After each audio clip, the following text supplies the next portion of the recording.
Hello, my friend. I am very happy you are here today. Find a comfortable place, take a slow breath, and let us begin another journey through history. Imagine a small village in England. The year is 1642. The winter air is cold. The fields are quiet. Nothing about this place seems important. Nothing about this day seems special. Yet in this small village, a baby is born, a baby who will one day change the way humanity understands the universe. His name is Isaac Newton, but when Isaac entered the world, nobody saw greatness. Nobody saw a genius. Nobody saw a future scientist. What they saw was a tiny, fragile baby. He was born so small that many people feared he would not survive. His mother later said he could have fit inside a large cup. It was difficult to imagine that such a weak child would one day become one of the greatest minds in history. But Isaac's challenges began even before his birth. His father had already died. The boy would never know the man whose name he carried. From his very first day, life was marked by absence, by loss, by loneliness. And those feelings would stay with him for many years. When Isaac was only 3 years old, another painful change arrived. His mother remarried. She moved away to live with her new husband, and young Isaac was left behind. He remained with his grandmother in the countryside, too young to understand, too young to explain his feelings, but old enough to feel abandoned. Many children might have become angry, others might have become bitter. Isaac became quiet, very quiet. He spent long hours alone. He had few friends. He rarely joined large groups of children. Instead, he watched, he observed, he wondered, while other boys ran through fields and shouted with excitement. Isaac often sat by himself, studying, thinking, looking closely at the world around him. He watched shadows move across walls. He watched rain fall from the sky. He watched the wind turn small village windmills, and he asked questions that other people ignored, questions that seemed simple, but questions that would eventually change the world. At school, nobody believed he was extraordinary. His teachers did not immediately recognize a genius. His classmates did not admire him. In fact, for a long time, Isaac seemed completely ordinary, just another quiet boy sitting in the classroom. But inside his mind, something unusual was growing, a deep curiosity, a powerful desire to understand how things worked. Why did shadows move? Why did water flow? Why did the stars travel across the night sky? And perhaps the most important question of all, why did the world behave the way it did? Most people accepted the world as it was. Isaac could not. He wanted answers, and that endless curiosity would become the greatest gift of his life. The lonely boy nobody noticed was slowly becoming something else. Something extraordinary, something the world had never seen before. As Isaac grew older, one thing became increasingly clear. He was different, not stronger, not more popular, not more confident, different. While many children enjoyed games and competitions, Isaac enjoyed ideas. He loved understanding how things worked. He loved taking objects apart and putting them back together. And most of all, he loved solving problems. The world seemed full of mysteries, and Isaac wanted to understand every one of them. In his village, people often saw him building small mechanical models. He created miniature windmills. He made water-powered devices. He built paper kites that floated high into the sky. These were not school assignments. Nobody asked him to do them. He built them simply because he was curious, because he wanted to know what was possible, because his mind never stopped asking questions. Yet despite his intelligence, Isaac was not immediately successful. For a time, he performed only average in school. His teachers did not consider him exceptional. Some classmates even outperformed him. Then something happened. One day, another student insulted him. The details have been lost to history, but the effect was powerful. For perhaps the first time, Isaac became determined to prove himself. He began studying harder, reading more, thinking more deeply. Slowly, His results improved, then they improved again. And before long, the quiet boy who had once been overlooked became one of the strongest students in the school. This moment revealed something important about Newton's character. He was not a genius because everything came easily. He was a genius because he was willing to work longer and think harder than almost anyone else. His curiosity gave him direction, but his discipline gave him power. As the years passed, it became obvious that village life could no longer satisfy his growing mind. He needed more books, more ideas, more challenges. And eventually, that opportunity arrived. In 1661, Isaac Newton left his village and traveled to Cambridge University, one of the most respected centers of learning in England. For many young people, university was simply a place to study. For Isaac Newton, it would become the doorway to a completely different life. At Cambridge, he discovered a world filled with knowledge, mathematics, astronomy, philosophy, science. For the first time, he found people asking the same kinds of questions that had fascinated him since childhood. The lonely boy from Woolsthorpe finally felt that he belonged somewhere, but just as his future seemed to be opening before him, disaster struck England. A deadly disease was spreading across the country. And within a short time, everything changed. When Isaac Newton arrived at Cambridge University, he felt something he had rarely felt before.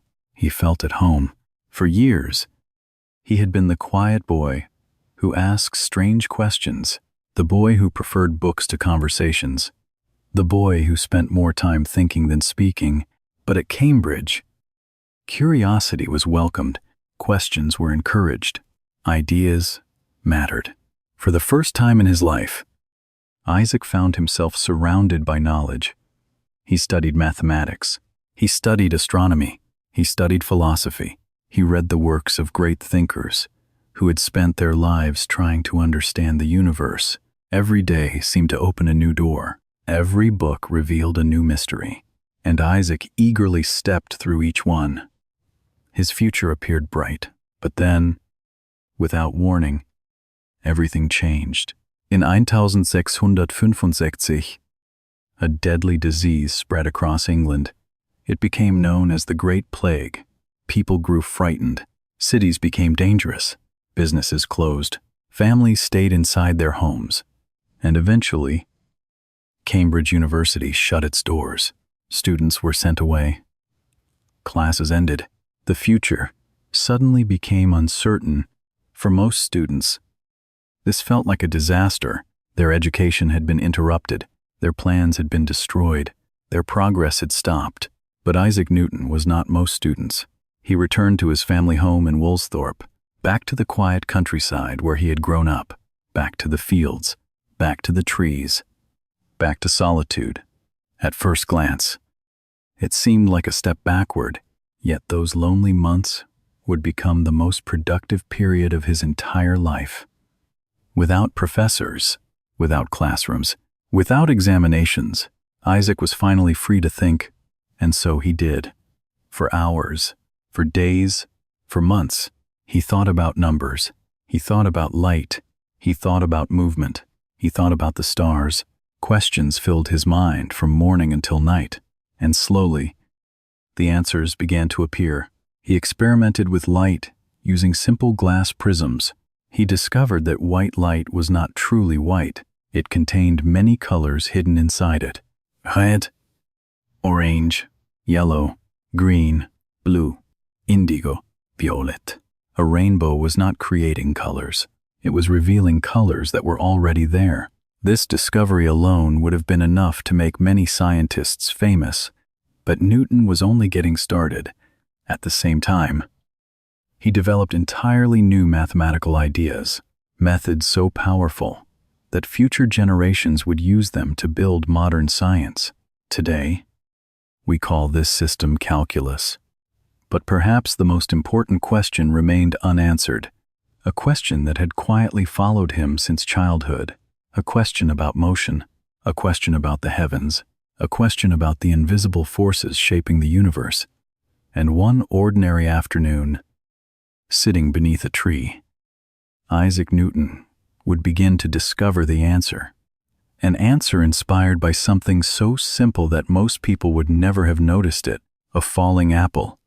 Millions of apples had fallen from trees throughout history. Farmers had seen it. Children had seen it. Kings had seen it. The sight was so ordinary that nobody paid attention to it. Nobody stopped. Nobody wondered. Nobody asked why. But Isaac Newton was different. He had spent his entire life asking questions. Questions about light. Questions about motion.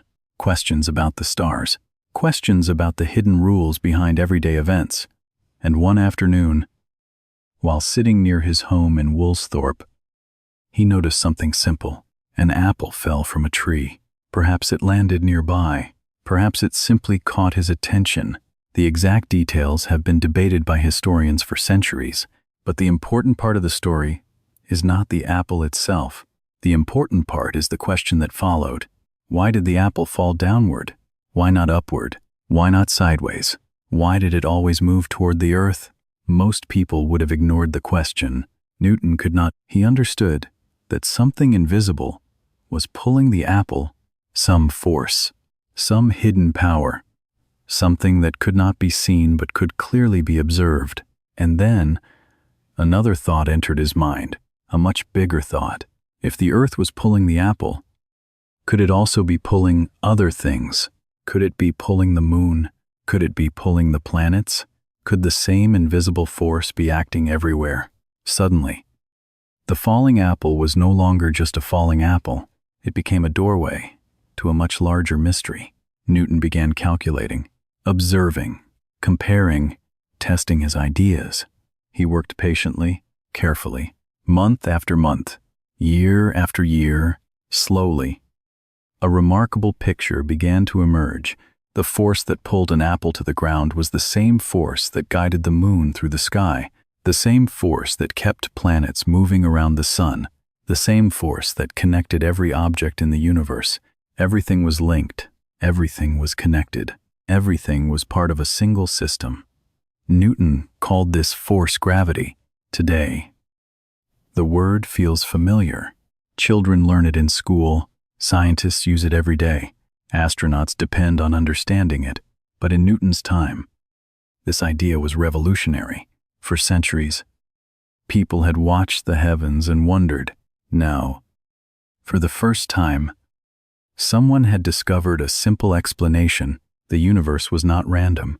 It followed laws, invisible laws, reliable laws, beautiful laws, and Newton was beginning to understand them. Yet discovering gravity was only the beginning. Understanding an idea is one thing, proving it to the world is another, and Newton still faced his greatest challenge. He had to convince humanity that he was right. Discovering an idea is exciting. Proving it is much harder. Isaac Newton believed he had uncovered one of the greatest secrets in history. But belief alone was not enough. The scientific world needed evidence, calculation, proof, and Newton understood this better than anyone, so he did what he had always done. He worked, quietly, patiently, relentlessly. For years, he filled notebooks with equations. He checked his calculations again and again. He challenged his own ideas. He searched for mistakes. He refused to publish anything until he was absolutely certain. This was one of Newton's greatest strengths. He was not interested in being famous. He was interested in being correct. Many people today want quick answers, quick success, quick recognition. Newton wanted truth, even if it took years to find. As time passed, word of his brilliance began spreading through England. Scientists and mathematicians heard rumors about the quiet scholar from Cambridge, a man who seemed to understand things nobody else could explain. One of these scientists was Edmund Halley. Today, many people remember Halley because of Halley's comet, but without Halley, the world might never have known the full extent of Newton's genius. Halley visited Newton and listened carefully to his ideas. What he heard amazed him. Newton was describing a universe governed by precise mathematical laws a universe where planets moved according to predictable rules, a universe that could be understood. Halley immediately realized the importance of Newton's work. He encouraged him to publish it. At first, Newton hesitated. He preferred privacy. He disliked criticism, and he knew that extraordinary claims would attract extraordinary attention. But eventually, he agreed. For the next several years, Newton worked harder than ever.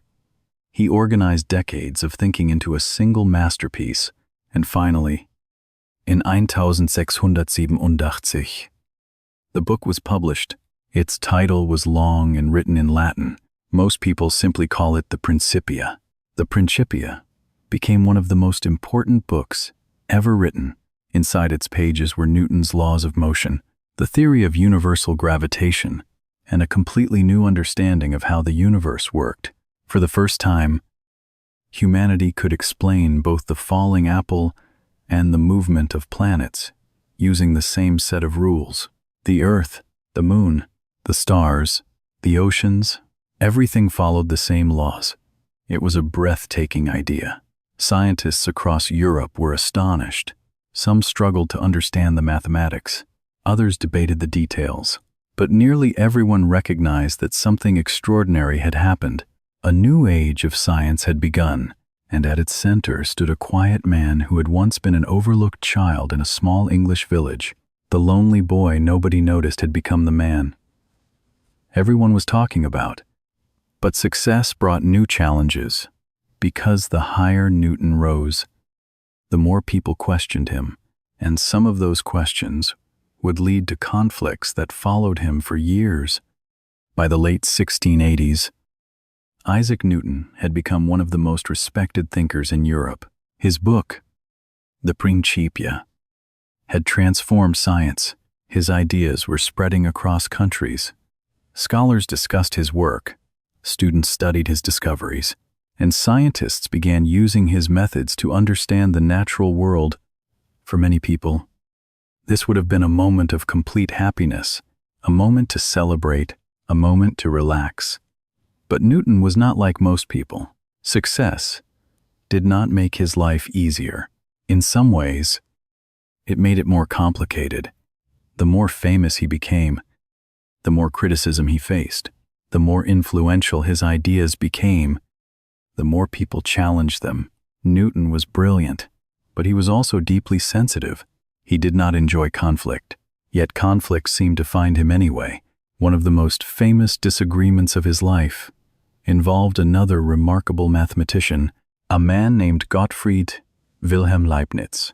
Leibniz was intelligent, creative, respected, and like Newton, he had developed a powerful new form of mathematics. Today, we know it as calculus. The problem was simple. Both men believed they had created it first.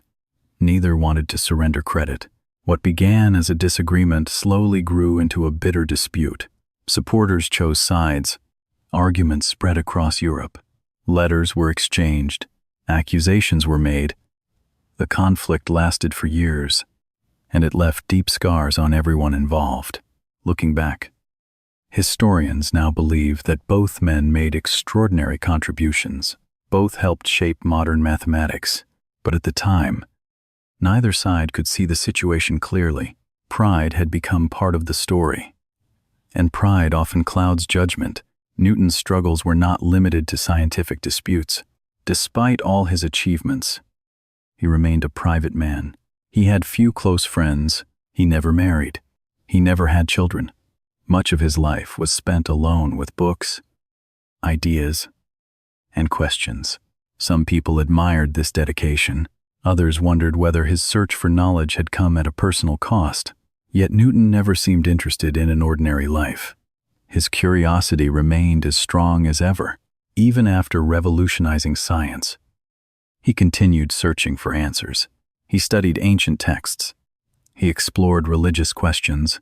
He spent years investigating alchemy, the mysterious attempt to understand the hidden nature of matter. Many people find this surprising.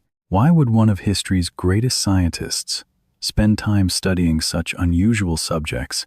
The answer reveals something important about Newton. He was not simply searching for facts. He was searching for meaning. He wanted to understand the hidden order behind everything. The stars, nature, mathematics, human existence. To Newton, all of these questions were connected, and no matter how much he discovered, there was always another mystery waiting beyond the horizon. That endless curiosity had carried him from a lonely childhood to worldwide fame, and it would continue guiding him through the final chapters of his remarkable life. By the beginning of the 18th century, Isaac Newton was no longer just a scientist. He had become a symbol of intelligence, a symbol of discovery, a symbol of what one human mind could accomplish through patience, curiosity, and determination. The lonely child from Woolsthorpe had traveled farther than anyone could have imagined. His ideas had crossed borders, his books had reached distant countries, and his discoveries were helping people understand the universe in entirely new ways. But Newton's life was changing once again. After many years at Cambridge, he moved to London. The city was larger, busier, more powerful, and there, Newton entered a new chapter of public service. He became the master of the Royal Mint. The Royal Mint was responsible for producing England's coins. At the time, counterfeit money was a serious problem. Criminals created fake coins and damaged trust in the nation's economy. Many people viewed the position as ceremonial. Newton did not. As always, he approached the challenge seriously. He studied the problem carefully. He investigated counterfeiters, he improved systems, and he helped restore confidence in England's currency. Once again, his attention to detail made a difference. Whether he was studying gravity or coins, Newton applied the same principle. Look carefully, think deeply, solve the problem. His reputation continued to grow. In 1703, he became president of the Royal Society, one of the most important scientific organizations in the world. For 24 years, he led the institution, helping shape the future of science, encouraging research, supporting discovery, guiding a new generation of thinkers. Then came another extraordinary honor. In 1705, Queen Anne awarded him a knighthood. From that moment forward, he became Sir Isaac Newton. This was a rare recognition, especially for a scientist. It was proof that his achievements were admired not only by scholars, but also by the highest levels of society. The boy who had once been overlooked was now one of the most respected men in England. Yet despite the honors, Newton remained much the same. He still spent long hours reading, still filled notebooks with ideas, still searched for answers, still believed there was more to learn. Because for Newton, knowledge was never a destination. It was a journey, and no matter how far he traveled, another question always waited ahead. As the years passed, his hair turned gray, his body grew older, but his curiosity never faded. The same curiosity that had guided him as a lonely child still burned inside him, quietly, steadily, like a light that refused to go out. And soon, that remarkable journey would reach its final chapter. Isaac Newton spent his entire life searching for answers. He searched in books. He searched in mathematics. He searched in light. He searched in the movement of planets. And he searched in the quiet mysteries of the universe. For decades, he had been one of the most respected men in Europe. His discoveries transformed science. His ideas influenced generations. His name became known around the world. Yet Newton never seemed completely satisfied, not because he was unhappy, but because he understood something most people did not. The more you learn, the more you realize how much remains unknown. Every answer reveals another question. Every discovery opens another door, and Newton spent his life walking through those doors. As he grew older, his health slowly declined, his body weakened, his energy faded, but his mind remained active. He continued reading, continued thinking, continued asking questions. The same curiosity that had guided him as a child never disappeared. It remained with him until the very end. Then, In 1727, Isaac Newton's remarkable journey came to a close. He was 84 years old, an extraordinary age for that time in history. He died peacefully in his sleep. The news spread quickly across England, and then across Europe. People understood that they had lost someone extraordinary. Not just a scientist, not just a mathematician, but a man who had changed humanity's understanding of reality itself. When Newton was buried, he received one of the greatest honors England could offer. He was laid to rest in Westminster Abbey, the resting place of kings, queens, and national heroes. Thousands came to pay their respects. Many had never met him, yet they felt they knew him through his work, through his discoveries, through the questions he had helped answer. But perhaps the most remarkable thing about Newton's story is this. If you had met him as a child, you probably would not have predicted his future. You would have seen a quiet boy, a lonely boy, a boy who spent too much time thinking, a boy who asked strange questions. Nothing about him seemed destined for greatness. And yet, greatness found him. Not because he was the loudest, not because he was the strongest, not because he was the most popular, but because he never stopped being curious. He never stopped paying attention. He never stopped asking why. And in the end, that simple habit changed the world. Perhaps that is the greatest lesson Isaac Newton leaves behind. Extraordinary discoveries often begin with ordinary questions. A falling apple, a moving shadow, a beam of light. Most people see them and move on. Newton stopped, looked closer, and changed history. More than 300 years have passed since Isaac Newton died. The world has changed beyond anything he could have imagined.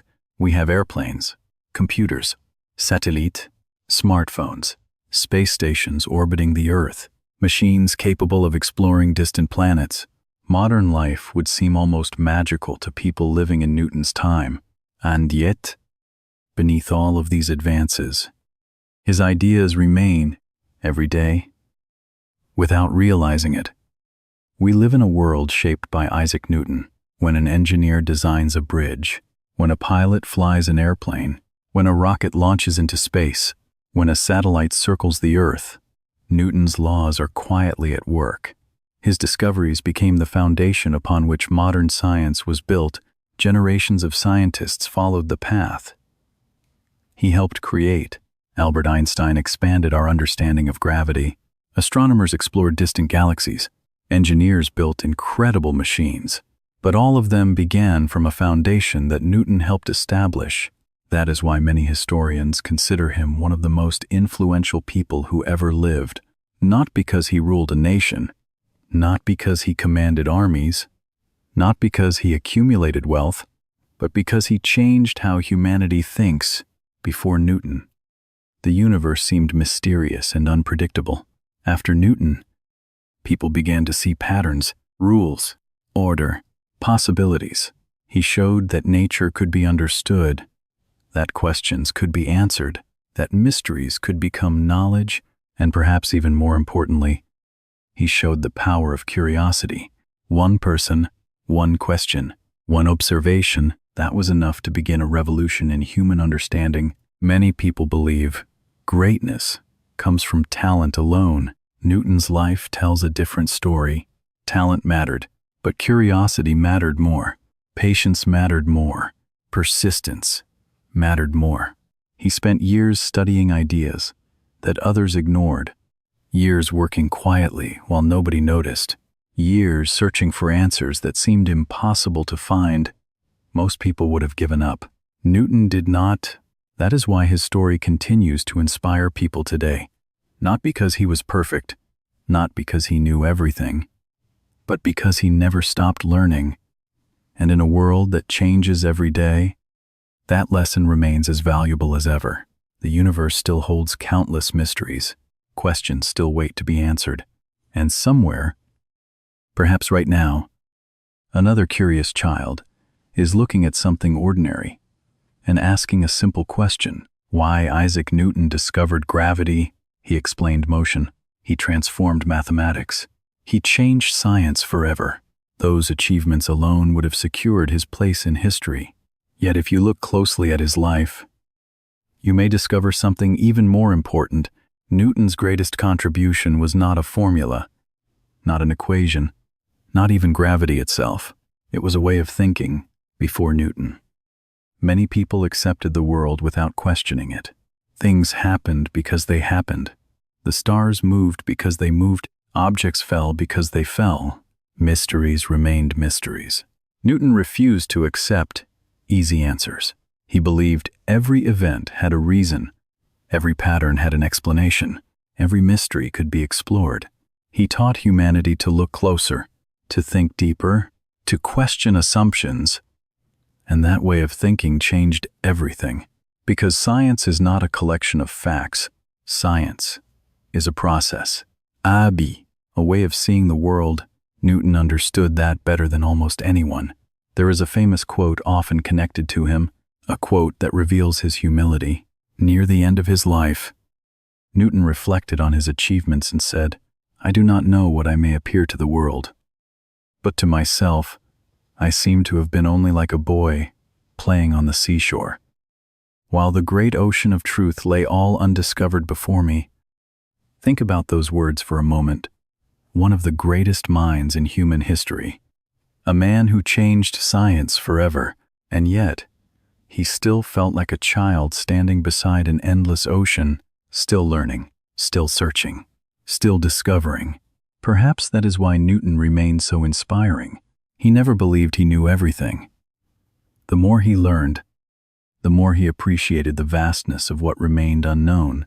That attitude protected him from arrogance. It kept him curious. It kept him growing. And maybe that is the lesson we need most today. Not simply to become smarter, not simply to learn more facts, but to remain curious, to remain open, to remain willing to ask questions, because every great discovery begins the same way, with a person who notices something others ignore, with a person who pauses instead of rushing past, with a person who dares to ask why. Isaac Newton's life began with loneliness. It began with loss. It began with uncertainty. No one looked at the small boy from Woolsthorpe and imagined that he would change the world. No one expected him to become one of history's greatest thinkers. No one predicted that his ideas would still influence humanity hundreds of years later. And perhaps that is what makes his story so powerful. Newton was not born with fame. He was not born with wealth. He was not born with special advantages. What he possessed was something far more valuable: curiosity, a simple desire to understand, a willingness to ask questions, a determination to keep searching when answers were difficult to find, again and again. Life gave Newton reasons to stop. His father died before he was born. His mother left when he was young. He spent much of his childhood alone. The plague interrupted his education. He faced criticism, conflict, disappointment. Yet through every challenge, one thing remained constant. He kept learning, he kept thinking, he kept asking why, and that habit changed everything. Today, most of us will never discover a new law of physics. Most of us will never write a book that transforms science. Most of us will never have our names remembered for centuries. But that does not mean Newton's story is not relevant to us, because his greatest lesson has nothing to do with gravity. It has nothing to do with mathematics. It has nothing to do with fame. His greatest lesson is about attention, the ability to notice, to observe, to stay curious, to keep learning. Every skill begins with curiosity. Every improvement begins with curiosity. Every breakthrough begins with curiosity. The people who change their lives are often the people who continue asking questions after everyone else has stopped. Newton never lost that ability. Even as he grew older, even as he became famous, even as the world praised him, he remained a student of the universe. And perhaps that is why he became great. Not because he had all the answers, but because he never stopped looking for them. That is a lesson that belongs to all of us, no matter our age, no matter our background, no matter where our journey begins, because every extraordinary future begins with a simple question: and the courage to ask it. Thank you for joining me on this journey through the life of Isaac Newton.